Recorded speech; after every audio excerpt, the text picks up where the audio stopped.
اعوذ باللہ من الشیطان الرجیم، بسم اللہ الرحمن الرحیم۔ تمام سننے اور دیکھنے والوں کو السلام علیکم دوستو، آج میں آپ کے سامنے حاضر ہوا ہوں ایک نئی ویڈیو کے ساتھ کہ ایک دلچسپ واقعہ حضرت یوشع علیہ السلام کے لیے سورج کا رخ، یعنی کہ کس طرح آپ سورج کو حکم دیتے ہیں اور سورج اللہ کے حکم سے اپنی جگہ پر رک جاتا ہے۔ یہ جاننے کے لیے ویڈیو کو شروع سے لے کر اینڈ تک ضرور دیکھیں تاکہ آپ کو پوری ویڈیو کی سمجھ آ جائے۔ اور ایک گزارش بھی ہے ان لوگوں سے کہ جو لوگ چینل پر نئے ہیں وہ چینل کو ضرور سبسکرائب کر لیں اور ساتھ ہی بیل آئیکن پر بھی کلک کر لیں تاکہ ایسی مزید ویڈیو آپ تک بآسانی پہنچتی رہے۔ اور اگر میری ویڈیو اچھی لگے تو ویڈیو کو لائک کرنا نہ بھولیں اور ویڈیو کو زیادہ سے زیادہ شیئر ضرور کریں، کیونکہ اچھی بات دوسروں تک پہنچانا صدقہ جاریہ ہے۔ آئیے چلتے ہیں ویڈیو کی جانب۔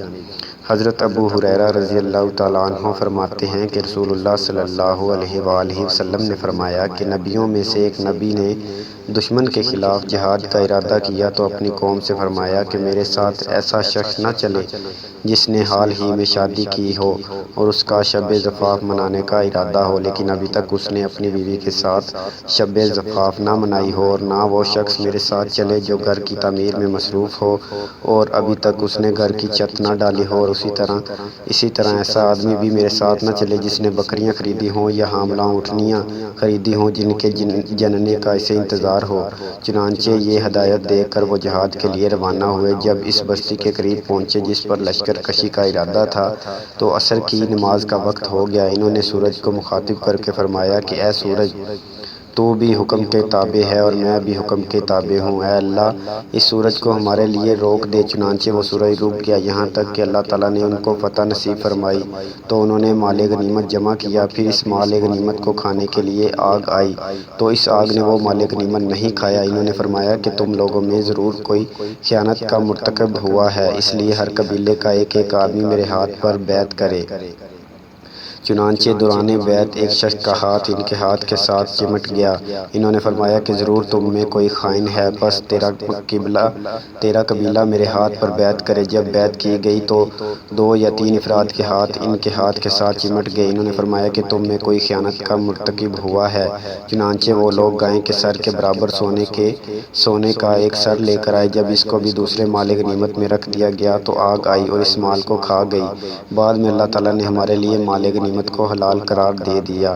اللہ تعالیٰ نے ہماری کمزوری اور عاجزی کو دیکھا تو ہمارے لیے مال غنیمت حلال کر دیا۔ فوائد حدیث: معلوم ہوا کہ سابقہ امتوں پر بھی جہاد فرض تھا۔ اہم امور ان لوگوں کے سپرد کرنا مناسب ہوتا ہے جو فارغ البال بھی ہوں اور ہوشیار و سمجھدار بھی ہوں۔ جو شخص جہاد کا ارادہ رکھتا ہو اسے چاہیے کہ اپنے تمام مشاغل سے یک وقت علیحدہ ہو جائے۔ دنیا کا مال متاع دل میں دنیا کی محبت پیدا کرتا ہے۔ جمادات بھی اللہ تعالیٰ کے حکم کے تابع ہیں اور اس کے فرمانبردار ہیں۔ سابقہ شریعت میں مال غنیمت حلال نہیں تھا۔ یہ امت محمدیہ کی خصوصیت ہے کہ اس کے لیے اللہ تعالیٰ نے مال غنیمت حلال قرار دے دیا۔ پتہ چلا کہ بنی اسرائیل میں بھی نیک صالح لوگ گزرے ہیں جو اللہ کی راہ میں جہاد جیسا فریضہ سر انجام دیتے تھے اور اللہ تعالیٰ ان کی نصرت و مدد اور ان کو فتح و کامرانی سے امکنار فرماتے تھے۔ چند نادان لوگوں کے عمل کی وجہ سے پوری جماعت قابل سزا ہو جاتی ہے۔ مال غنیمت میں چوری کا ارتکاب گناہ ہے، جیسے کہ حدیث مذکور میں آگ نے مال غنیمت کو نہیں کھایا کیونکہ اس میں سے کچھ مال چرا لیا گیا تھا۔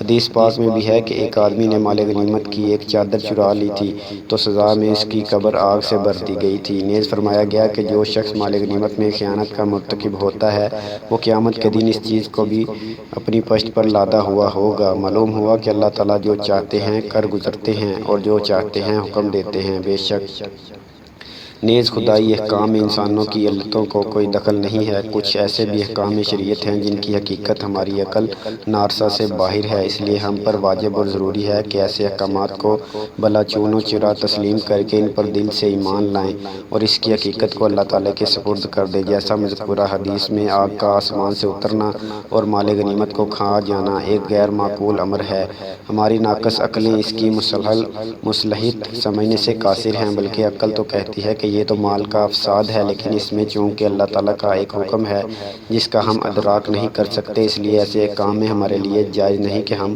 ان پر تان یا الزام لگائیں یا تنقید کریں یا ان کی عقل کے ترازو پر رکھیں۔ یہ اللہ تعالیٰ کے اسرار و حکم ہیں۔ معلوم ہوا کہ انبیاء علیہ السلام کے احکام کبھی تو امر باطنی کے مطابق ہوتے ہیں اور کبھی امر ظاہری کے مطابق ہوتے ہیں۔ تو دوستو، آپ کو میری ویڈیو اچھی لگی ہو تو ویڈیو کو لائک کرنا نہ بھولیں اور ویڈیو کو زیادہ سے زیادہ شیئر ضرور کریں، کیونکہ اچھی بات دوسروں تک پہنچانا صدقہ جاریہ ہے۔ اور جو لوگ چینل پر نئے ہیں وہ میرے چینل کو ضرور سبسکرائب کر لیں اور مجھے کمنٹ کر کے ضرور بتائیں کہ آپ کو میری ویڈیو کیسی لگی۔ نیکسٹ ویڈیو تک کے لیے اللہ حافظ، اپنا خیال رکھیے گا۔